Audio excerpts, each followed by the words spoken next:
We'll now have one round of questions from the panel, and then we'll go into our classified remainder of our hearing upstairs.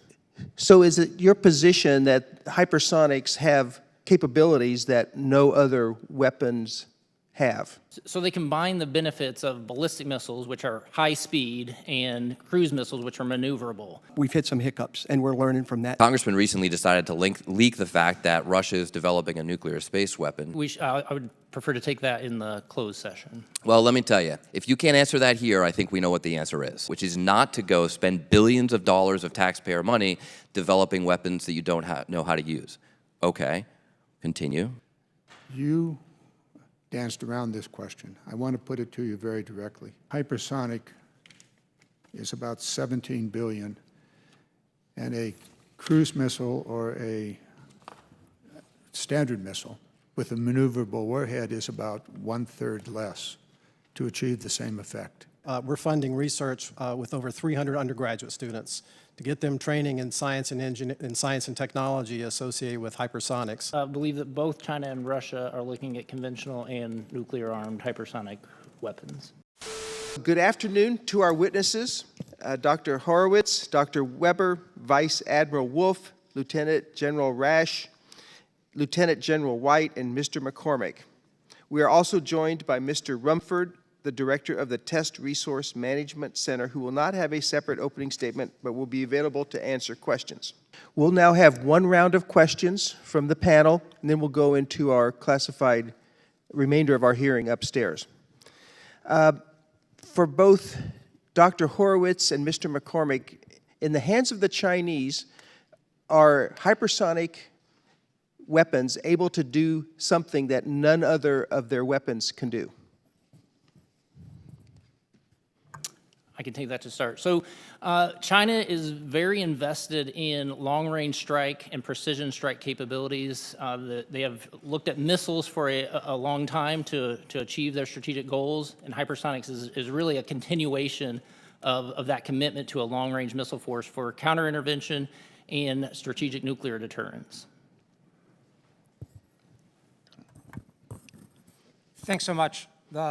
I think that that's right. The only thing I would add is that we have concern about the hypersonics being developed by the PRC and Russia, given their potential for dual capable systems, where there may be ambiguity about whether a system is armed with a nuclear or conventional weapon.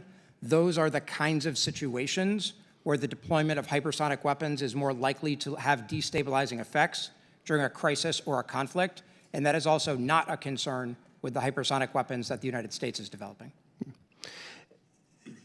So is it your position that hypersonics have capabilities that no other weapons have? So they combine the benefits of ballistic missiles, which are high speed, and cruise missiles, which are maneuverable. And so you can get those effects with two different types of weapons, but what they really challenge are sensing capability and our defensive capability. And they do provide military commanders very rapid response capability that you wouldn't have necessarily with other weapons. Can you talk about how your teams are working to overcome recent testing challenges, and what problem is on your critical path?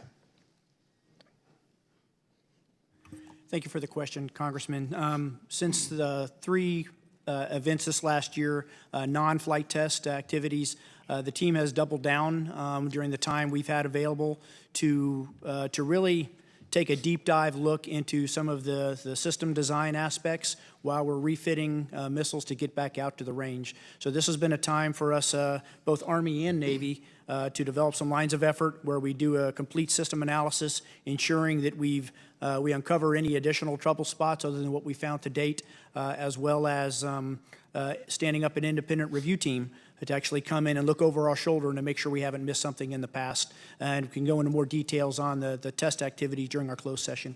Vice Admiral Wolfe. Yes, sir, that's exactly right. And as we work with the Army, certainly what General Rasch is doing on his side and what we're doing on our side together to understand, obviously both of these programs have been very fast-paced, and we've really leaned into Ranking Member Moulton's point of understanding the risk that we were taking to try and get this capability out there rapidly. We've hit some hiccups, and we're learning from that. Now, look, a congressman recently decided to leak the fact that Russia is developing a nuclear space weapon. Dr. Horowitz, do we have a plan to develop our own nuclear space weapon to deter this development? We're here to talk about conventional hypersonics. Yes, my question is, do we have a plan to develop a nuclear space weapon to deter the Russians' recently leaked development of such a weapon? Not as far as I know, but I'm happy to take that for the record. Well, I would love to see it for the record if the answer changes. So the point is that we don't plan to develop one just to deter a weapon because our adversary has it. There are a lot of other examples of this. For example, we developed blinding lasers, and we decided that that's probably not a great thing to subject our infantry to. So years ago, we, through diplomacy, achieved an agreement that's been upheld even by our adversaries not to use blinding lasers on the battlefield.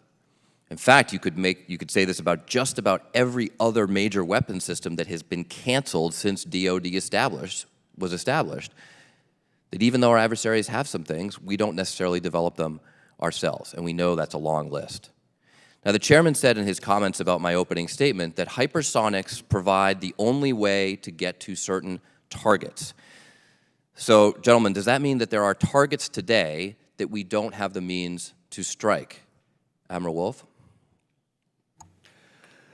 Sir, that's difficult to answer in an open forum. As we talked about, I'm prepared in the closed session to walk you through, at least from a Navy perspective, some of the things that went into our initial capability document requirements and also went into the other requirements that we're developing our system specifically for. So if I could take that question in the classified form, I'd be happy to go further into that. Mr. McCormick, from an intelligence perspective, does China or Russia have any doubt that our hypersonics program is not developing dual-capable systems that could be equipped with nuclear weapons?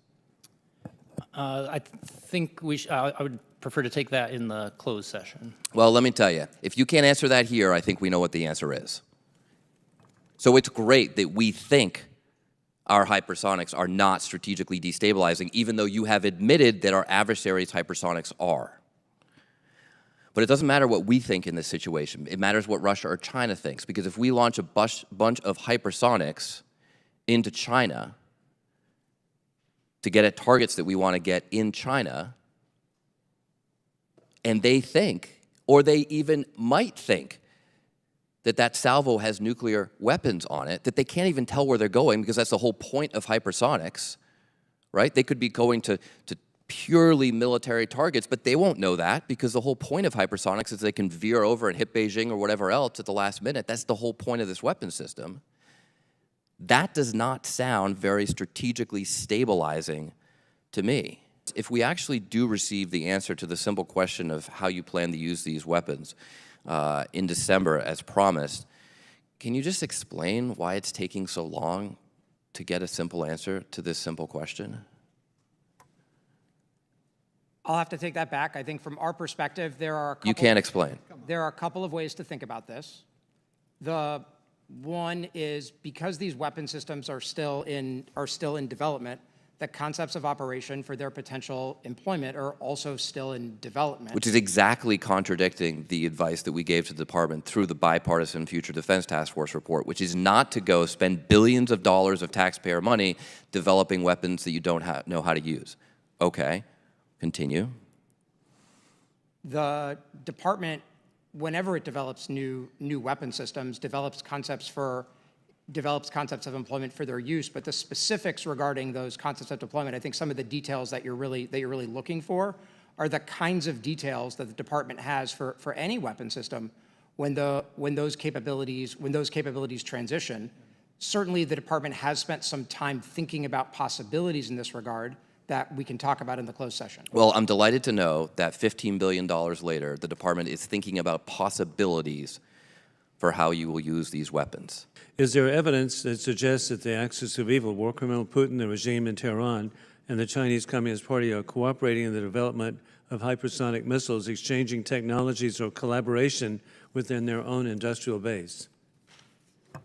Yes, I'd like to reference the testimony of the Director of National Intelligence either earlier today or earlier this week that did talk about the increasing collaboration between those actors. I think on hypersonics, it's still to be seen exactly what collaboration may occur, but we are very concerned about the increasing ties between those adversaries. Is the United States looking to expand cooperation with other foreign partners in the development of our hypersonic and counter-hypersonic programs?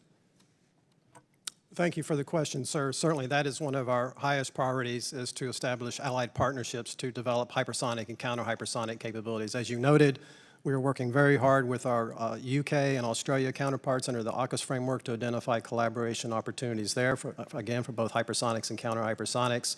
We're also working very closely with Norway, and we've had introductory discussions with a number of countries as well. And Mr. Horowitz, you danced around this question. I want to put it to you very directly. Can you confirm at this public hearing, on the record, that we are not developing this new system, this hypersonic system, for nuclear capability, and that it is only for conventional?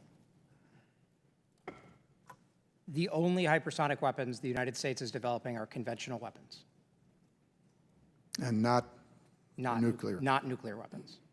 In your written testimony, as a self-powered cruise missile, HACM provides complementary trajectories to boost glide systems such as the Arrow, which I understand to be a hypersonic, imposing additional cost on our strategic competitors by increasing the complexity.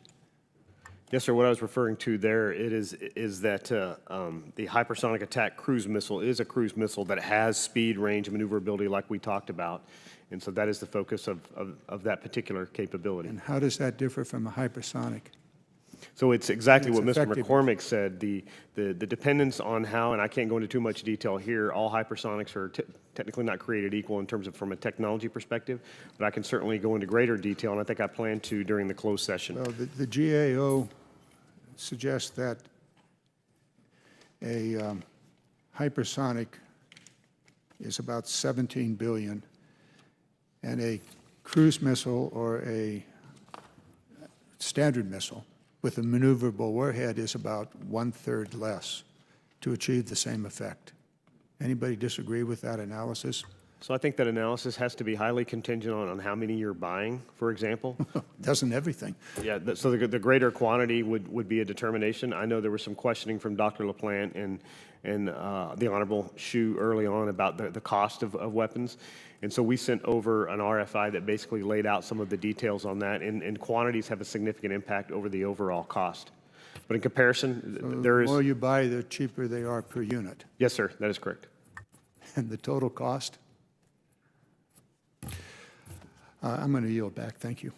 When Secretary Hsu appeared before this committee last month, we briefly talked about the value of reusable hypersonics. Can you describe in a minute or less the concept of reusable hypersonics aircraft and what it will mean for our ability to project force over China, and how will this capability allow us to overwhelm Chinese anti-access aerial denial capabilities for critical ISR and strike missions? Certainly. Thank you for the question. Yes, sir. So we are looking at reusable hypersonic aircraft for responsive strike and ISR missions. So we're currently conducting studies to understand the military utility of that. And we are also doing some work at the science and technology level to address the critical technologies that we would need to burn down in order to move to the next phase for an activity or program like that. What would you say are the biggest challenges to the department that they face in recruiting and retaining a workforce of well-trained civilians and contractors to meet the development and production demands at places like Holloman? Yes, sir. So thank you for the question. And that also is a priority for us as workforce development. As a matter of fact, our Joint Hypersonic Transition Office, they are the lead for our workforce development for hypersonics, for our hypersonics critical technology area.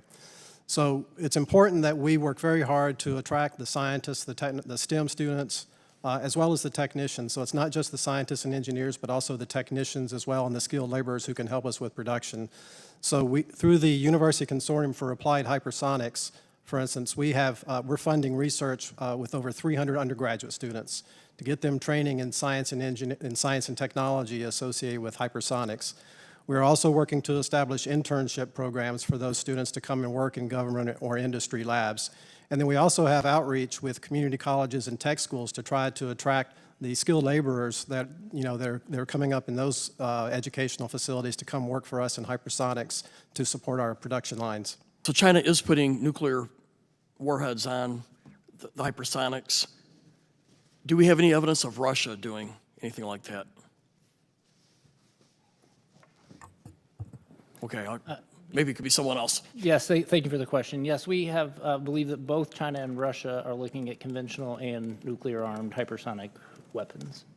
So then I go back to the original two I was going to ask. Are we confident that it's not right for us to do the same? If Russia and China are putting nuclear warheads on hypersonic delivery systems, why isn't that we're not? I know you mentioned a little bit because it's confusing if it's a conventional warhead or a nuclear warhead, but it doesn't seem to be stopping the Russians or Chinese. So are we confident this is the right decision? I think that the department is confident in the nuclear deterrent, and that's something that we could talk about further in a different session, in a closed session. But I think the department has every confidence, in the triad, and is making tremendous investments to ensure the modernization of the triad.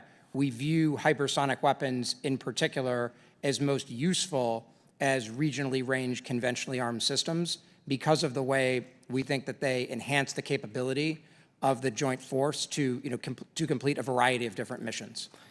So based on the expense of each delivery vehicle, you mentioned this a little bit. What are the best targets to go after? Because they're expensive, so you have to get you have to hit a valuable target. So what is the right kind of targets? So, sir, thank you for the question. We obviously can't talk about the specific targets or missions here in this session, but each of the systems that we're developing have different attributes. Just like other weapons in our munitions portfolio or tools in your toolbox, they have different attributes that make them most suitable for different missions, for various missions. You described the concept of a reusable hypersonic aircraft and what it will mean for our ability to project force over China. How would this capability allow us to thwart or overwhelm Chinese anti-access area denial capabilities for critical ISR and strike missions? Thank you for the question. So a reusable hypersonic aircraft would take off and land on a conventional runway just like any other aircraft, but it would accelerate to hypersonic speeds and cruise at hypersonic speeds to perform missions. The missions that we've identified would be responsive strike and ISR, so it would give us the ability to deliver effects and to collect ISR very quickly, much quicker than our traditional bomber forces would. I also appreciate you taking the time to stop by my office last week. My first question is for you, General Rasch and Admiral Wolfe.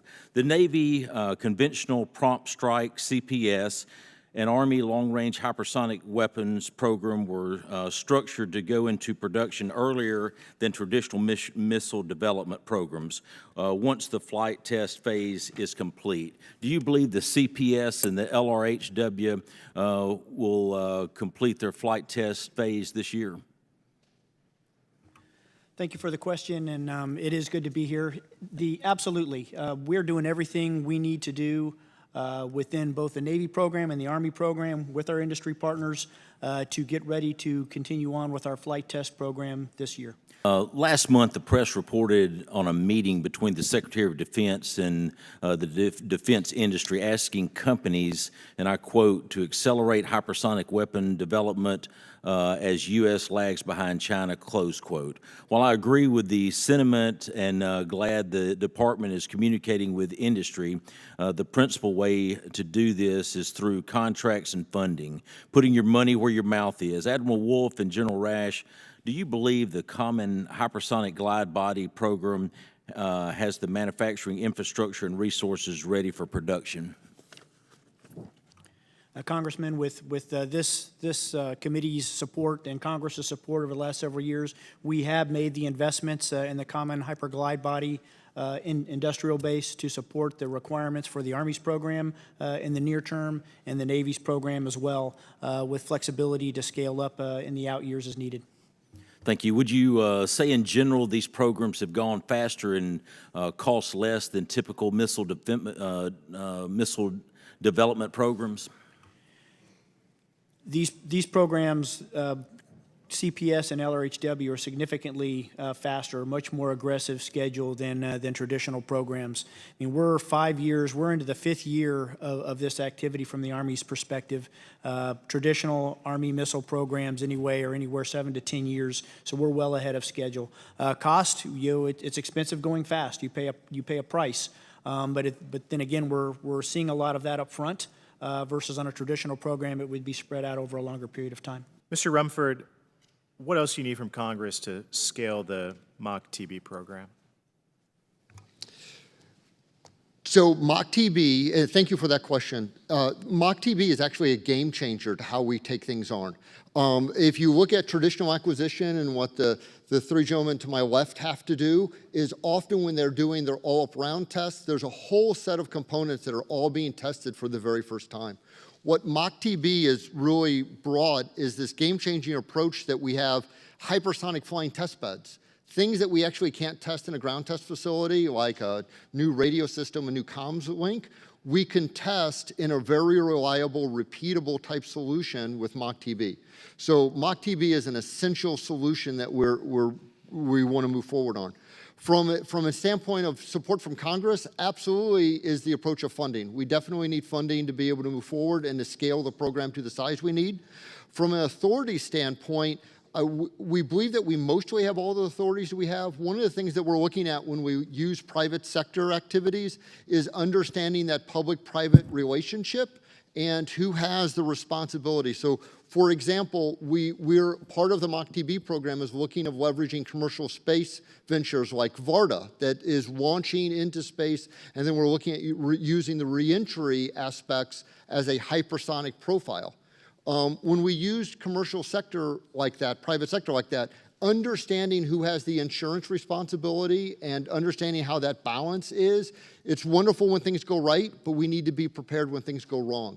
And so we're embarking on a new era of a public-private partnership, and that's where we'll seek support from Congress so we can really take MACH-TB to the level that we need it to be. Okay, so thank you. So bear with me a little bit. If Congress increased funding, what could you do with it? If we gave you just flat funding, maybe what the president requested, what does that mean? Either way, give the committee an idea of what more you could do with more money, or what would happen if we so what we could do or decrease the funding. Thank you for the question, sir. What we could do with more funding, simply put, is more flights, and that's what we need. The limited opportunity of flight test means that new technology developers have to wait, in some cases, months, if not years, to be able to get on a flight manifest to run. If we start having MACH-TB flights much more frequently, and we're designing an infrastructure to be able to do 50 flights a year, suddenly you can now be in a mode where a technologist can be developing their technology at the fastest pace they can and ready to be able to go on a flight test as soon as it's available. It's like having an airport that has a lot of opportunities to get flights, or having an airport that flies an airplane once every 3 months. We really need that flight volume up. Vice Admiral Wolfe, can you confirm that this delay and budget cut is the result of the conventional prompt strike program's testing struggles and not the result of a decision by the Navy to deprioritize the missile? Yes, sir. So it's not. So we're not slowing down getting to Zumwalt. Okay. Yes, some of the issues that we've had have slowed down us getting into the Army fielding, which then the Navy falls behind that. But we are still all in, moving forward to get to Zumwalt as quickly as we can. That's first and foremost. That has not changed. Some of the funding requests that you've seen have been a result of trying to balance the program and some budget instability, even as we've tried to understand across what we might get as an appropriation in '24, and then trying to understand where that would put us in '25 to get the entire program executed. So that's a round procurement issue. That's not a lack of wanting to get to every one of these platforms as rapidly as we can. Thank you. My time has expired. We're going to have to take a recess for approximately 45 minutes and then reconvene at 5:15 for a closed session in the SCIF upstairs. So thank you for your cooperation on that. We will now be in recess.